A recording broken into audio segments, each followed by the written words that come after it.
आज हम सभी एक साथ जुटे हैं एक पवित्र ग्रंथ की ओर जो सदियों से मानवता को मार्गदर्शन देता आया है।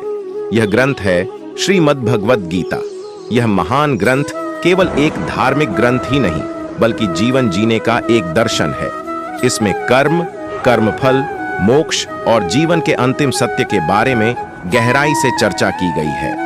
गीता हमें सिखाती है कि हमारा कर्तव्य सिर्फ कर्म करना है, उसके फल की चिंता नहीं। जब हम निष्काम भाव से कर्म करते हैं तो हम मोक्ष के मार्ग पर आगे बढ़ते हैं। यह कर्म योग कहलाता है।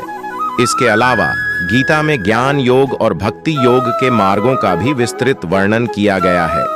ज्ञान योग हमें ज्ञान के माध्यम से ब्रह्म की प्राप्ति का मार्ग दिखाता है, जबकि भक्ति योग हमें भगवान के प्रति प्रेम और भक्ति के माध्यम से मोक्ष प्राप्त करने का मार्ग दिखाता है।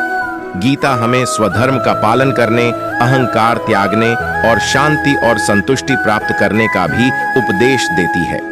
यह हमें जीवन के उतार चढ़ावों का सामना करने और एक सार्थक जीवन जीने की शक्ति प्रदान करती है। गीता हमें सिखाती है कि हम सभी एक हैं और हमें सभी जीवों के प्रति करुणा और दया का भाव रखना चाहिए। गीता के उपदेश आज भी उतने ही प्रासंगिक हैं जितने वे हजारों साल पहले थे।